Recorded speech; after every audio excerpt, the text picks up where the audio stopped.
Nous créerons une agence de notation publique européenne. Bon, créerons une agence de notation publique. C'est pourquoi? C'est pour concurrencer les agences qui notent mal les entreprises nationales.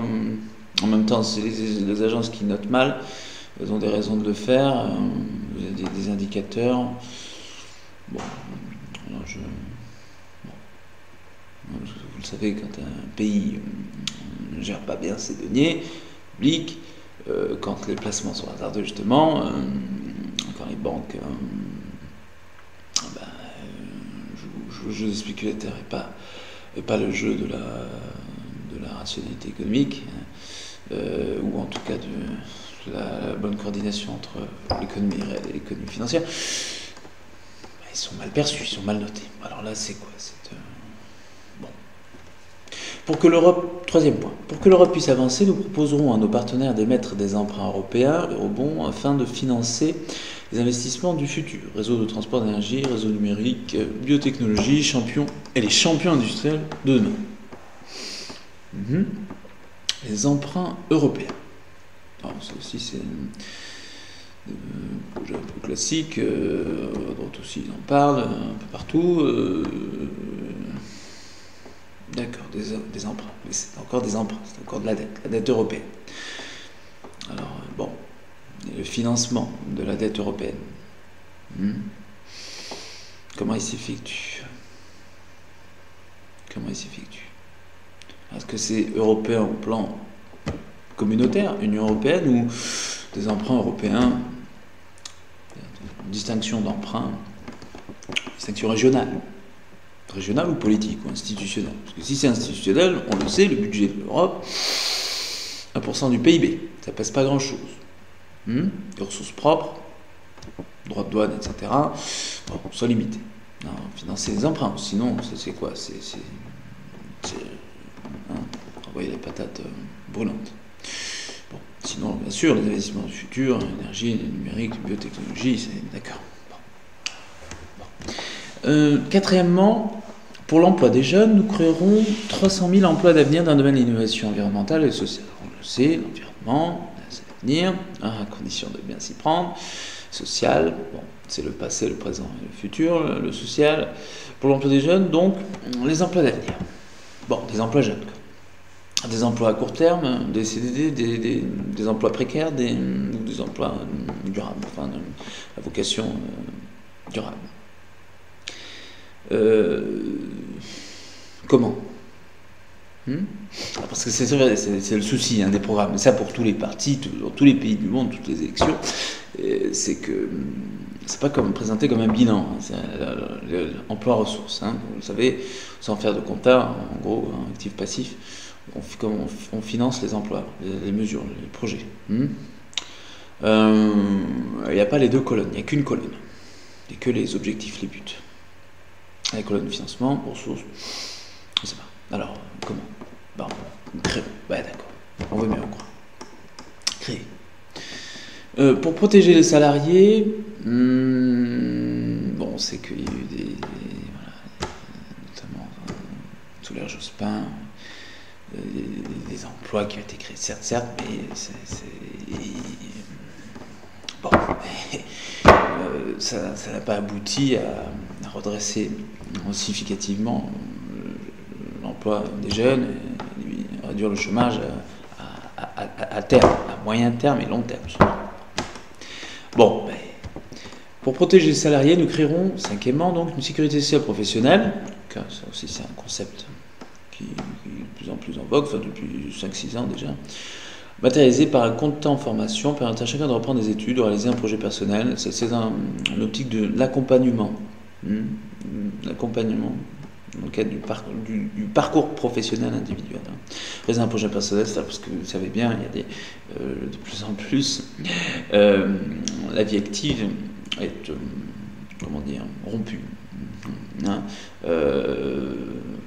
y a une alternance d'activité, d'inactivité qui, voilà, bon, je vous apprends rien. Alors il faut justement couvrir ces risques-là. Réaliser un projet personnel, s'occuper de sa famille, choisir les modalités de son départ en retraite, en vacances.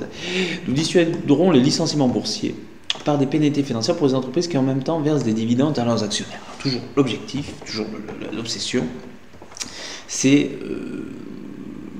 parce que c'est quand même la gauche le PS, hein, logiquement, hein, aussi, bon. Tout le monde se met à la accepte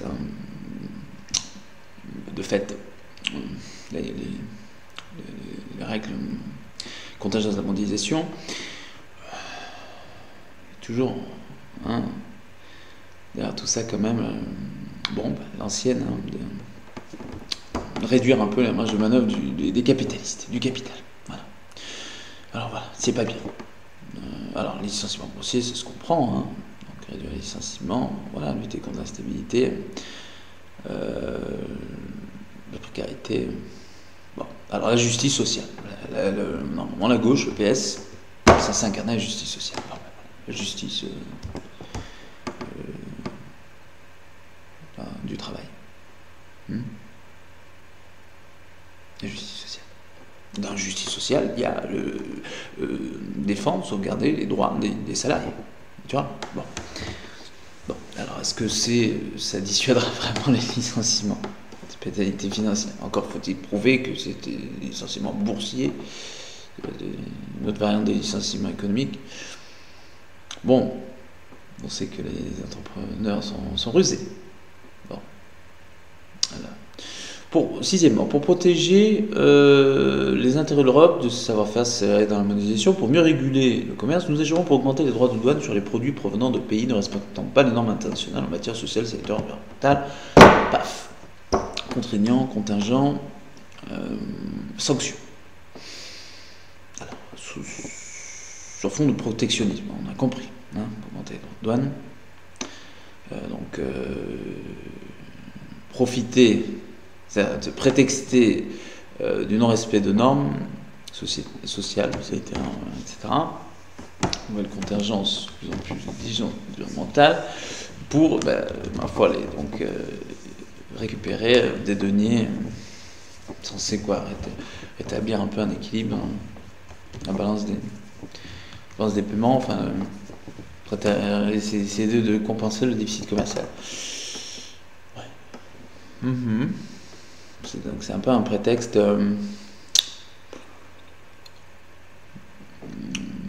on utilise une sorte d'éthique, des règles éthiques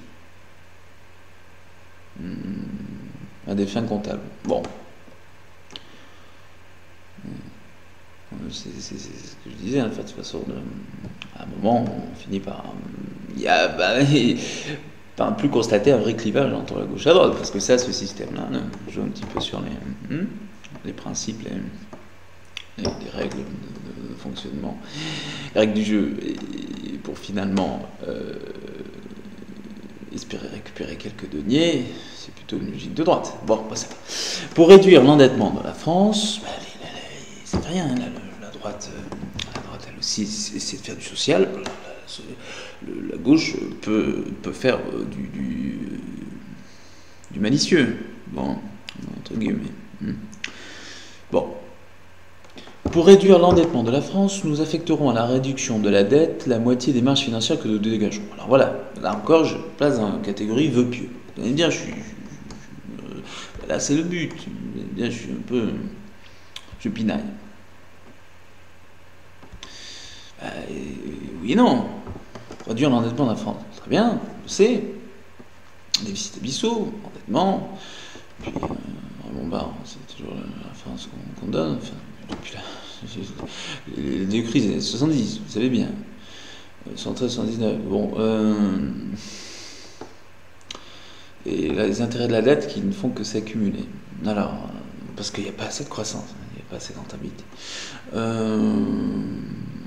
Pour compenser ça, pour éponger les dettes, la moitié des marges financières que nous dégageons. D'accord, mais quelle marge ? Enfin, comment ?